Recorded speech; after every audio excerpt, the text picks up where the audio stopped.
नरेंद्र मोदी को वोट नहीं देने वाले आदमी को कोई अधिकार नहीं है कि सूरजगढ़ विधानसभा के किसी दफ्तर में बैठकर नौकरी करे। देश में लोकसभा चुनावों का आगाज हो चुका है। चारों तरफ चुनावी माहौल की सरगर्मियां तेज है। हर नेता प्रचार प्रसार में जुटा है। हर नेता अपने स्टार प्रचारक को बुलाकर जनता को लुभाने की कोशिश कर रहा है। देश की जनता आने वाले 5 सालों के लिए अपने नेता चुनने का फैसला करने वाली है। क्या आपको वाकई लगता है कि देश की जनता नेताओं को चुनती है?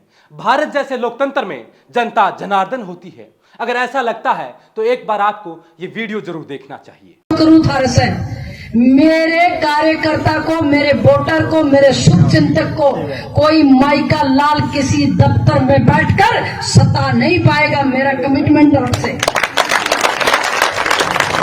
गरीब का खुला मन से न्योता दे रहा है कि तो सील मिलो ना बिस्तर का कंडी रस्सी बांध लियो, 5 साल बंद दूंगी। देखा आपने, एक पूर्व विधायक, एक पूर्व सांसद, भाजपा प्रदेश महामंत्री संतोष सहलावत को सुना आपने उनके भाषण को, कार्यकर्ताओं से संवाद करते हुए कही गई इनकी बातों को गौर से सुना होगा।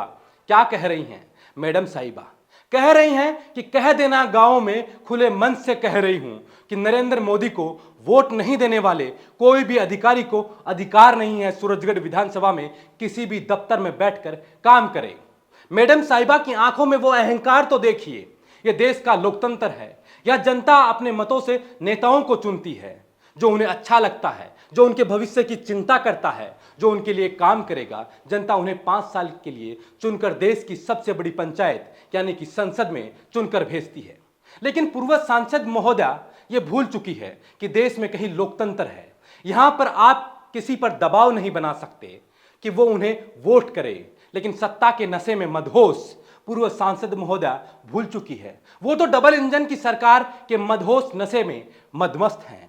उन्हें कोई परवाह नहीं कि वह क्या बोल रही हैं और इसके क्या मायने हो सकते हैं।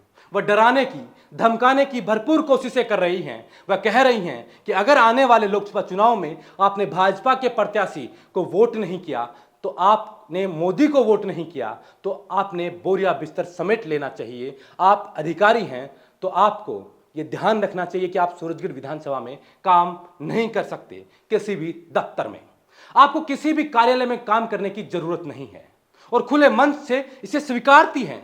ऐसा उन्होंने एक बार नहीं बार बार कहा और वह करके रहेंगी अगर जनता ने उन्हें वोट नहीं किया तो। अब यह समझ से परे है, क्या देश में यही लोकतंत्र बचा है? क्या इसी लोकतंत्र के लिए यह पर्व मनाया जाता है? आप किसी को धमकाकर, डराकर अपने पक्ष में वोट करवाएं। क्या देश इसी लोकतंत्र के लिए वोट करता आया है? क्या जनता इसी लोकतंत्र को बचाने के लिए वोट कर रही है? एक बार आप फिर से ये पूरा वक्तव्य सुने कि सांसद महोदया, पूर्व सांसद महोदया संतोष सहलावत, भाजपा प्रदेश महामंत्री क्या कह रही हैं अपने संबोधन में। देखिए ये वीडियो। मेरे कार्यकर्ता को, मेरे वोटर को, मेरे शुभचिंतक को कोई माइका लाल किसी दफ्तर में बैठकर सता नहीं पाएगा। मेरा कमिटमेंट तरफ से गरीब का खुला मन से न्योता दे रहा है कि तो सील मिलो ना बिस्तर का कंडी रस्सी बांध लियो, 5 साल बंद दूंगी।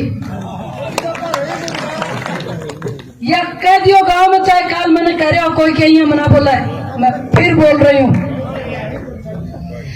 नरेंद्र मोदी को वोट नहीं देने वाले आदमी को कोई अधिकार नहीं है कि सूरजगढ़ विधानसभा के किसी दफ्तर में बैठकर नौकरी करे।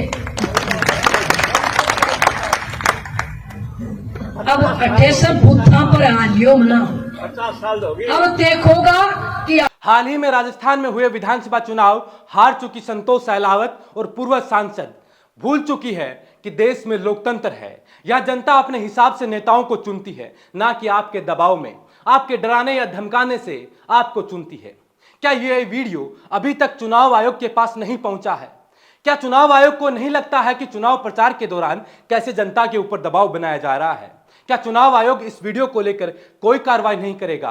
क्योंकि फिलहाल की सूचनाओं के आधार पर तो यही लगता है कि भाजपा का नेता या बीजेपी का नेता कोई भी कार्यकर्ता या चुनाव प्रचार में कुछ भी कहे, कैसा भी भाषण दे, चुनाव आयोग को कोई फर्क नहीं पड़ता है। अगर विपक्ष थोड़ा सा भी कुछ बोल दे तो उनको नोटिस पर नोटिस थमा दिए जाते हैं। लेकिन अगर उनकी जगह अगर कोई सत्ता पक्ष के नेता का कोई वीडियो पहुंचता है तो मौन धारण कर लेते हैं। पूर्व सांसद महोदया विधानसभा चुनाव हारने के बाद कितनी कुंठित हैं, ये इस वीडियो में नजर आ रहा है। आखिर उन्हें ऐसा क्यों कहना पड़ रहा है? क्या अब जनता ने यह मानस बना लिया है कि 10 साल से मोदी सरकार और उनके नेता कैसे लोगों पर तानाशाही रवैये का इस्तेमाल करते आ रहे हैं?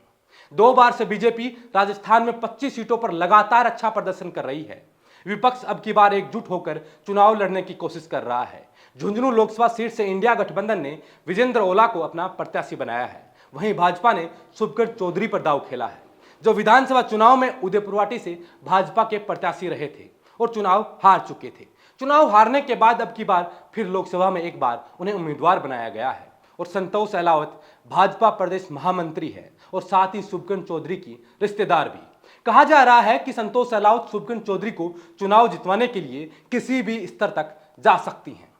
वह स्तर आपने इस वीडियो में देखा ही होगा, कैसे अधिकारियों को, कर्मचारियों को डराया धमकाया जा रहा है। उन्हें सरेआम चेतावनी दी जा रही है कि भले ही देश में लोकतंत्र हो, लेकिन आपको वोट बीजेपी को ही करना पड़ेगा।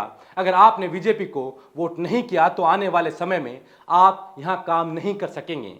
यानी कि आप पर आपके तबादले की संकट की सुई हर समय मंडराती रहेगी। जनता में इस बात को लेकर काफी रोष है। ये कैसा लोकतंत्र है? अभी चुनाव प्रचार अपने परवान पर चढ़ाई है और भाजपा के नेता ने कैसे बयान आना वाकई लोकतंत्र के लिए खतरे की बात है।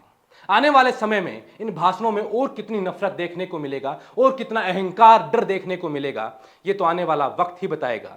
लेकिन मैडम साहिबा ये भूल चुकी हैं कि ये सैनिकों और वीरों की धरा है। ये जिला झुंझुनू है। यहाँ की जनता पढ़ी लिखी है और समझदार है। वह आपके 5 साल का हिसाब किताब कर आपको चुनती है, तो आपके डराने धमकाने से इन पर कतई कुछ फर्क नहीं पड़ेगा। और ये तो आने वाले 19 तारीख को जब पहले चरण में राजस्थान की कुछ सीटों पर मतदान होगा तो जनता आपको बता भी देगी। आपने जो भाषणों के माध्यम से जनता को डराने धमकाने की कोशिश की है, उसका जवाब जनता कैसे देती है बता देगी। जनता अपने सहविवेक से उसे चुनेगी जो आने वाले 5 साल के लिए उनके हित के काम करेगी, ना कि उन्हें डरा धमका कर रखें। इस वीडियो को लेकर आपकी क्या राय है, आपके क्या सुझाव है, वो हमें कमेंट कर जरूर बताएं। वीडियो अगर आपको पसंद आए तो अपने दोस्तों, रिश्तेदारों और परिचितों के साथ शेयर जरूर करिए। शुक्रिया।